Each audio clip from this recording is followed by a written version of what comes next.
What's up, everyone? Welcome back to the channel. Today is part 2 of the $700 1993 Jeep Grand Cherokee, the Jeep ZJ build. In the last video, I showed you the car. It had a twisted axle. Now the axle is ready and good to go. I drove the car around for a little while. We got new shocks, new control arms, and it's ready to go. Now in this video, we will be installing the lift on the front. When I installed the rear axle, I installed the lift with it. Now that we installed the lift on the front, we got some new shocks and some wheel adapters to put the new wheels on. So this is a 2-inch puck. Is gonna go right above the spring, just like that.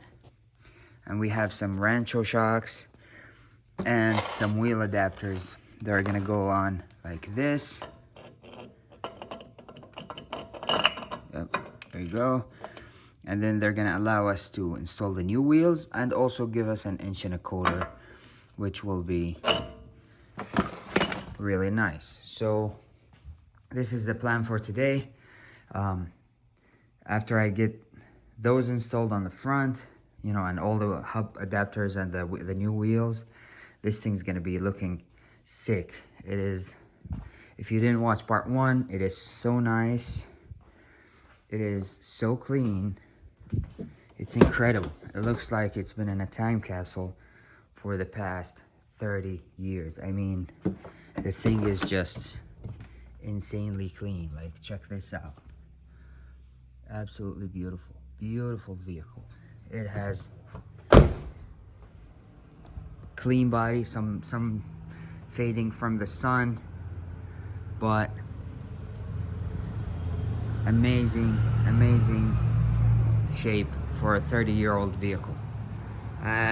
Every time I drive this car, I just can't get over how clean the interior is. And that's why I'm keeping it for a long time, and we'll be upgrading everything that's not performing as a modern car. Yeah, so this is the engine. It's a V8. Very healthy. Just passed all inspections with the DMV, and she's ready to roll. Very nice car. Okay, now back at the main subject. Let's put these on and finish today's work, and this thing's gonna be sick. We may have the wheels I have. Let me show you the wheels. I'll show you the wheels. The wheels I got are these. These are takeoff wheels from a 2024 Jeep Wrangler, I think. Yep, Wrangler. And they're 31 inches. So we may have to do some bumper trimming on the front, but that's okay. That's part of it. If I don't want to trim the bumper, I may just remove it. Once we get the wheels on, we will take a look. Now on this side, I already removed the spring, just to kind of get familiar with what I needed to do. So basically, let me show you on the other side. So basically what I need to do is remove the shock, which we're having a new shock installed anyway. And then disconnect the stabilizer link right there. And then I'm gonna drop the axle, and then I have spring compressors. So I remove that bump stop and that piece right there.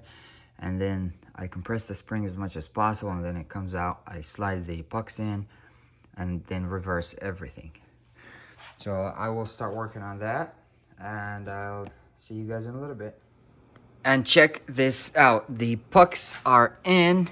When you remove the sway bar link and the shock, the axle goes back a little bit, and that's why there's a tiny gap here.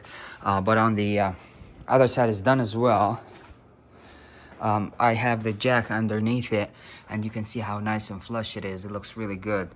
Now I had to use spring compressors to get them in. I use these guys here, but if you're using those, just be super careful. Put them on equally on each side, like across from each other, so the spring doesn't slip either way. and tightening them evenly. So like 5-10 turns or 5-10 turns, just evenly back and forth, and be super careful and watch for make sure they're mounted, gripped correctly, and just be safe. This thing can be real dangerous. But anyway, yeah, we got it done. Next is the shocks. I got these nice Rancho shocks. These are 2-inch extended shocks for a lift of 2 inches to go with the pucks. But yeah, so we got that done, and then we'll clean up the hubs a little bit, throw on the adapters with Loctite, and we should be rolling. There, it's coming together very nicely. Okay, and everything is complete on the front here. We got the 2-inch puck, the Rancho shocks, everything's put back together, everything is tight, and it's looking really good. Actually, it's looking that it's gonna be a little bit easier than I thought for today. Next, I'm gonna clean up the hubs, install the adapters. While I'm in here, I'm gonna grease all the grease fittings with a grease gun, just like an oil change kind of service. And yeah, she is looking wonderful. Yes, sir. Okay, so all the hub adapters are installed. We are pretty much ready to install the wheels and tires. And we're installing these sweet 2024 Jeep Wrangler wheels and tires. These are actually factory tires from Jeep. And yeah, these are all the hub adapters. They are torqued properly with Loctite. That's very important. Torque to the factory spec. And yeah, we are ready to roll. Let's do this. And look at that. Check this out. This is awesome. This is amazing. These wheels are fitting so nicely. It's incredible. Look at that. Look at that. Perfect with the body line. Wow. Let's take her outside and take a closer look in the daylight.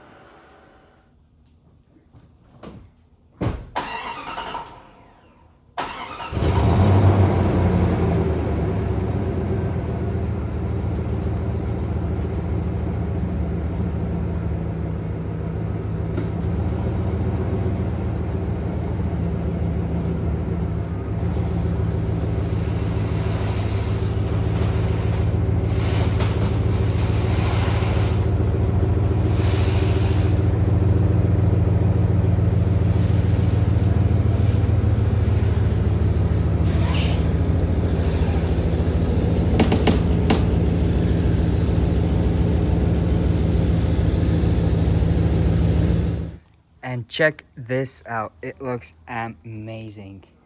Look at the fitment of those wheels, man. This is awesome. Like I said, these measure 31 inches. And check this out. Wow. What a tank. What a tank this is. The wheels on the front, the left one seems to be clearing just fine. But the right one maybe rubs just a little bit on the outside, so I may run it without a bumper or trim the bumper. We'll see, but rubbing is not too much. It's not huge, but yeah, this is amazing. Look at those wheels. Look at the fitment there. Incredible. Look at those. Look at this side. Look at the fitment there. Wow. Straight. It's awesome. This is awesome. I love it. I love it so much. This is incredible. I can't wait to drive it. Well, we're gonna have to clear those front bumpers though. Wow. I love it. Okay, and this is the end of part 2 for this $700 Jeep. Now the total cost of this Jeep, it comes just over 2,000 bucks for me. We're talking wheels and tires, lift kit, all the services, you know, oil change, transmission fluid, rear diff, the rear axle was replaced, and along with some other stuff, you know, the shocks, some sensors, just getting it dialed in like that. But I think she looks just fantastic. I mean, look at that. This shot here is, you know, take a screenshot and there's a background for you. Okay, well, thank you so much for watching. I hope this is entertaining to you and helpful in any way. If you have any questions about this belt, leave them down below, and I will catch you guys in the next one. Peace.